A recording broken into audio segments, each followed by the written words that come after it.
So I'm going to give an update on emerging memories for this conference. Our focus, unlike previous presentations where I've done this, is going to be on data center applications and not every possible application you could have for emerging memories. Again, my name is Mark Webb, and I am at MKW Ventures Consulting, and you have my contact information. So the topics we'll cover is why new memories, historical and recent technologies compared, memory product life cycle, which it turns out is important to decide where we are with some of these technologies. We'll talk about PCM phase change memory, Optane 3D Crosspoint, which are all kind of the same. Talk about MRAM, resistive RAM, and ferroelectric RAM. One of the things we'll talk about here is I want to move the discussion from emerging memories to emerged technologies. Which ones are already coming out there? Which ones can we use today? And then we'll talk about what should be the focus for the data center. When we look at memory technologies, we have a bunch of different technologies we can look at, and they have different attributes that are useful and different trade-offs. So we look at the two historical ones, DRAM and NAND. You can see there are big trade-offs on latency and cost on those two technologies and where they're typically used. If we look at the other technologies, one of the things that has changed is 3D Crosspoint is now in high volume production, and MRAM has moved into production both in discrete at higher densities and also is being used by multiple foundries. So MRAM has also increased its HVM capability. The other technologies listed on are resistive RAM, nanotube RAM, and ferroelectric RAM. Those actually have not progressed as much. We don't have any high volume products on there that are higher density, and so those are pretty much unchanged since last year. So when we look at why new memories, one of the things we look at is NAND scaling. Can NAND continue to scale? The NAND flash has line of sight to 256 layers plus and QLC. This takes us to the 2025 timeframe with about a 75% bit cost reduction. So as a result, if you look, we can scale and add many more layers, add a lot of density, get massive, very large bit cost reduction, and we can do that just with what we know today on technologies. We can do greater than 1 terabit chip today. We can do 2 terabytes in a package. The sweet spot today is 256 to 512 gigabits, so density is not our issue that we're trying to address at this time. String stacking CMOS under the array allows a lot of different circuit options. So NAND is not done anytime soon, and no one is even close on costs. NAND is still 4 to 5 times more expensive than HD, but it's improving over time. So NAND clearly is the high density, low cost solution for all compute applications. That's the one you want to go to if that's what you look for, is high density, low cost. If we look at new memories, look at DRAM scaling. DRAM scaling has slowed down significantly, but it is still steady. Companies are implementing EUV and pitch multiplication to get to 10 nanometer. One of the issues people thought was you wouldn't be able to scale below, say, 20 nanometer or 18 or 16 nanometer. All companies have proposals on how to get basically to 10 nanometers. They do that in different ways. Samsung and Hynix are talking about EUV. Micron's talked about pitch multiplication. That's just optimized based on what their sweet spots are as a manufacturing technology. However, all companies have line of sight to get there, and I believe all companies have literally proposed and shown some details on what they plan in the next 5 to 6 years to get to the next 3 generations of technology. New architectures could work if needed, but there's no major change yet. All companies have options they could do if they needed to. I like to call them tricks to improve density or make trade-offs or things they need to do to improve the technology. DDR5 is on track to lead bus speed improvements. So it's another one. For a while there, we weren't sure we'd have a DDR5. We weren't sure if we were going to get bus speed improvements. DDR5 is on track now, so we expect to get speed improvements, power improvements from DRAM technologies going forward. So that's something that's kind of new, or at least higher confidence than it was a year or two ago. So DRAM has line of sight through 2026 for scaling. There's no issues seen there. 10% cost reduction and 25% density improvement each year is what I have in my model. And again, 10% cost reduction is not earth-shattering. For 10%, you're not going to take huge risks, but it is something you can continuously do. And as soon as you see that 10% delivered, you can convert to that new technology.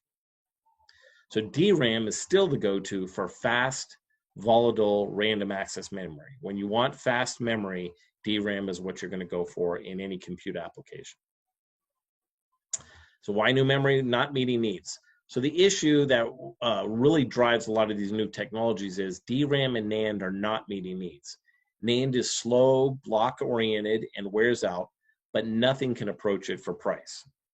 DRAM is volatile, density is growing slowly, it's less than ideal, but at least it's RAM, so it's random access, and it doesn't wear out. So anytime you have something that you know you're going to be cycling a ton, you need high speed, you need random access, DRAM is the one you use for that. And then you can combine it with NAND in various applications.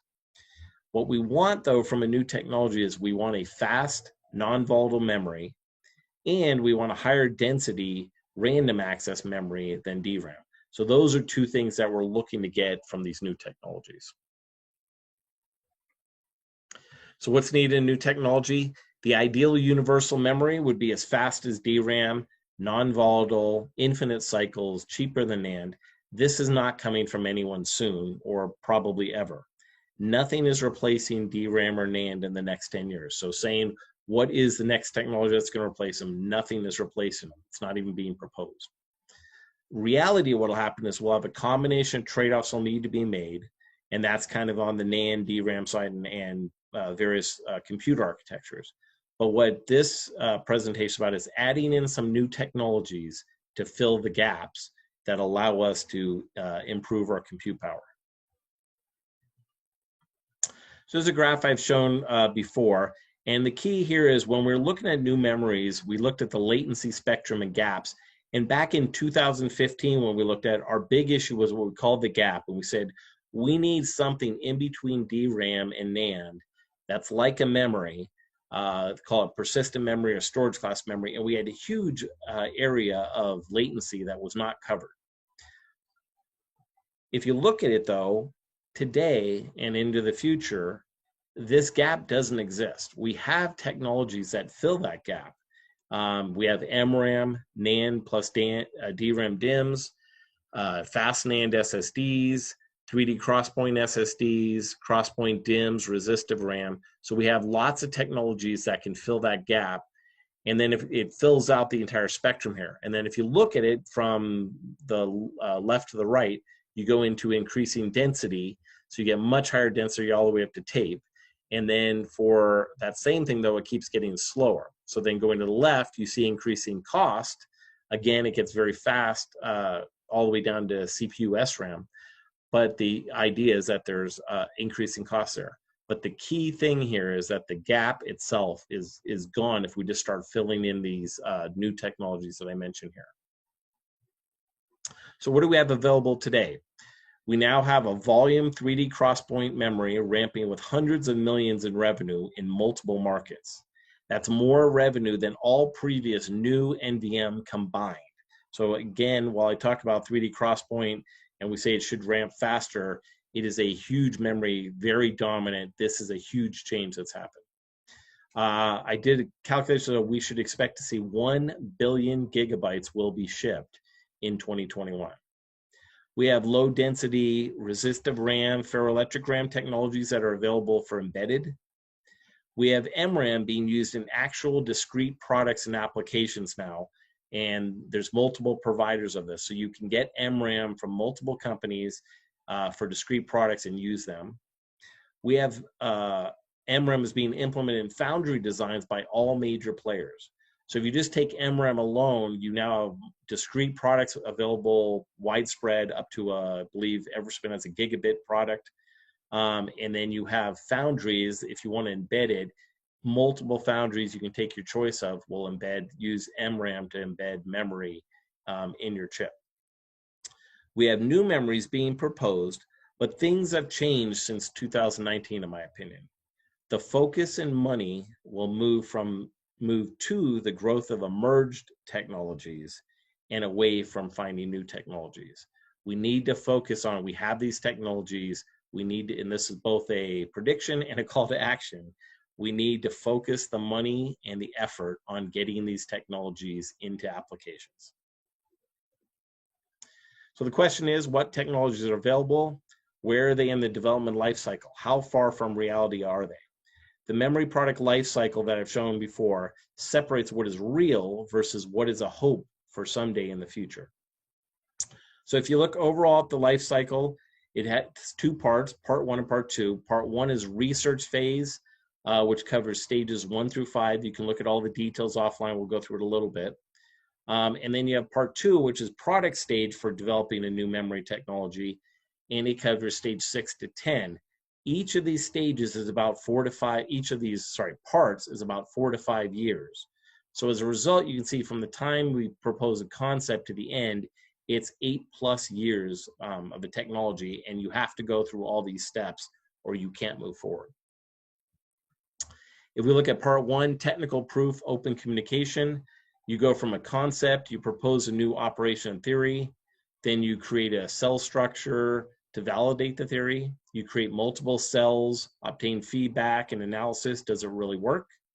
Then you create a larger array, might be 64 kilobits to a megabit with the ability to read, stress, write, cycle. Does the whole array work? And then you do basically you publish a report on the speed, disturbs, failure modes, programming algorithms, and show a cross section. And you need to do all this to really find out, can you design, because many products, probably 90% plus of technologies fail before they get to the end of this first part or phase 5. The end result would be a working technology, fully demonstrated, checked out. You would publish the document. It doesn't need to be on leading edge lithography, but it should be fully capable. You publish it with pictures, TEMs, SEMs, and again, this is all done 4 to 5 years after concept.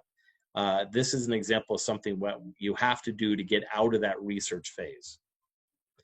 Once you're out of the research phase, you get into part 2, which I phrase as we're going to build a product. You get approval for a potential product, internal or with a partner. You choose a node to put it on.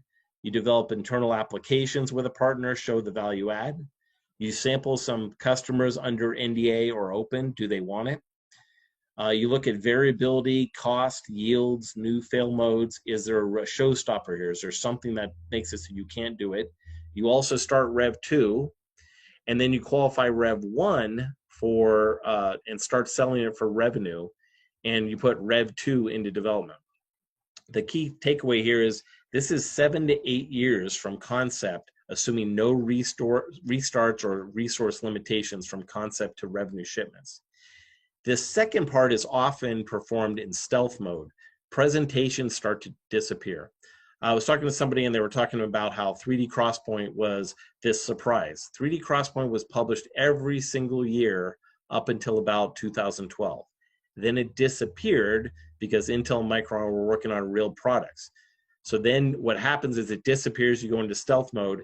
The next announcement after that is samples or early production, which is what has happened with MRAM technologies and Crosspoint technologies.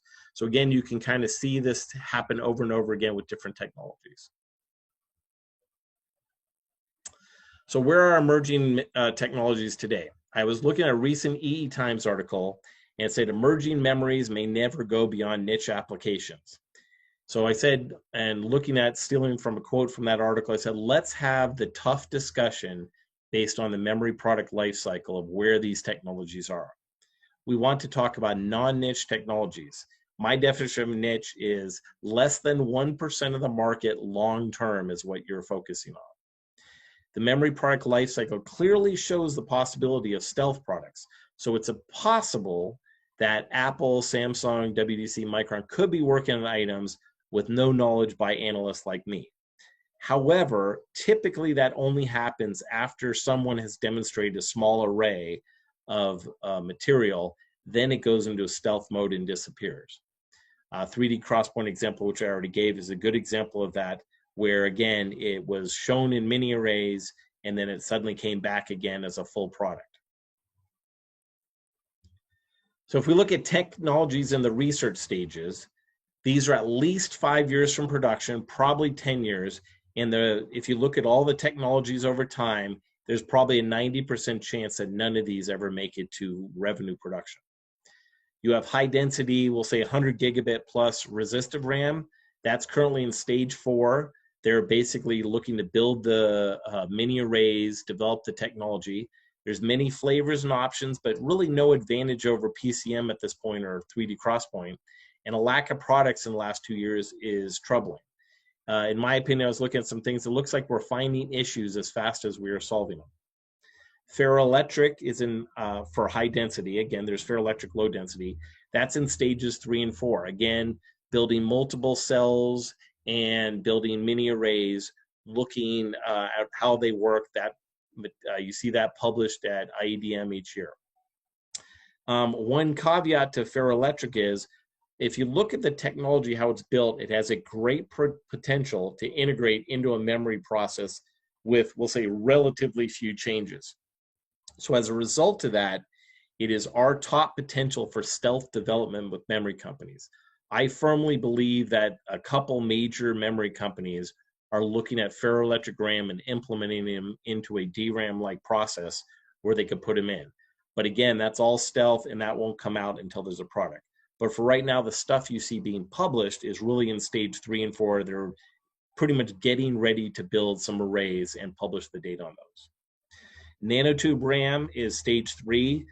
They built individual cells and clusters of cells, but we haven't seen any demonstrated ability in a large array or characterizations on disturb rates, failure rates, error rates, charge retention data.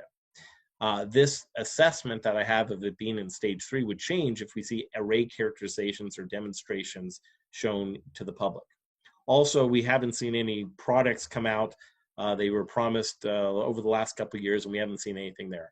So we're assuming it's in stage 3, which is kind of typical until you get to the point where you're building a larger array.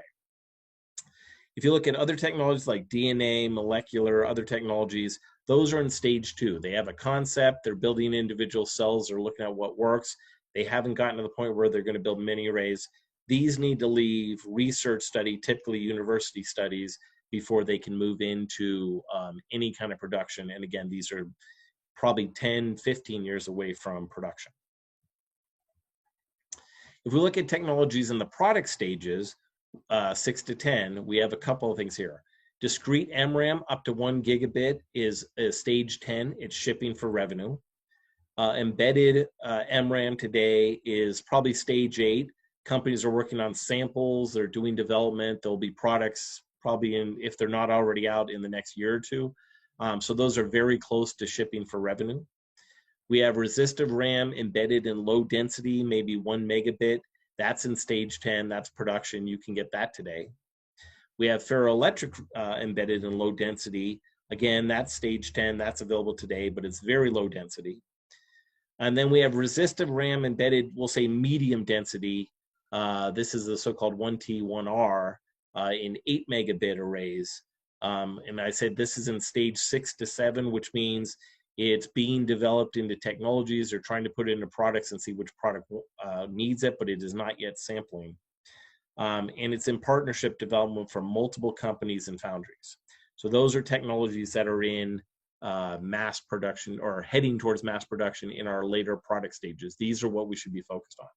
Of course, the next one is, going through all the resistive RAM, MRAM. So in resistive RAM, we have development, a lot of new developments. Low density resistive RAM characterization and opportunities for embedded were presented at IEDM by multiple companies. That's great for learning. MRAM, we have new MRAM products from Everspin and others are available. MRAM, we have characterization from Intel, Samsung, TSMC, and Global Foundries presented. And then on MRAM, we have improved transistor design and reliability improvements presented from IP companies where they're saying, here's how we can help solve some of the problems there are with MRAM. MRAM, I was just looking at recent papers. We've seen cell scaling of about 30% in the last 2 years. As a side note onto this, it turns out the cell is dominated by the drive transistor, not by the actual storage node in most technologies. But there's a lot of improvement that's been made. And then MRAM revenue we're predicting is going to be about $100 million for discrete. I can't talk to embedded because it's hard to model that, but for discrete in 2022. If we look at 3D XPoint is the obviously the major technology that's in product stages. So 3D XPoint, 3D XPoint PCM Optane is 128 gigabit plus. It's in stage 10. It's available in multiple high volume products from Intel. It's available in SSDs and persistent memory today. Micron's developing products. We have a second generation that's ramping now with products coming out this year. The revenue estimate I have is greater than 1 billion in 2020 and 3.6 billion in 2024. We'll expect to see 1 billion gigabytes to be shipped in 2021. It's faster than NAND, slower than DRAM, lower cost than DRAM, more expensive than NAND. So again, it's not replacing anything, but it does fill that gap and it provides a lot of power to people who are looking to create new architectures. This is 90% of the revenue of all emerging memories today. I just put in a graph here from another presentation. If you look at the revenue we're projecting for 3D XPoint going forward, in 2020, if you take total revenue that's coming in, it's expected to be 1.1 billion this year, 1.75 billion in 2022, and 3.6 billion in 2024. A couple caveats on this that you can see in the graphs if you dig into the details, and I can talk more about them later. But the key is that the 3D XPoint, the DIMM, the persistent memory is what the key application is. And while it is growing and it will continue to grow, I'm expecting to see the real takeoff and inflection point to be when we get a new bus, expected to be a CXL bus, which allows a simpler interface, a more generic interface rather than being custom. So you don't have to be like Intel, own the memory controller unit in order to get the technology to work. So I'm expecting a big takeoff in about 2023 with the CXL bus that'll allow this to become more widespread use. Actually, as a build here, this is the numbers I had before.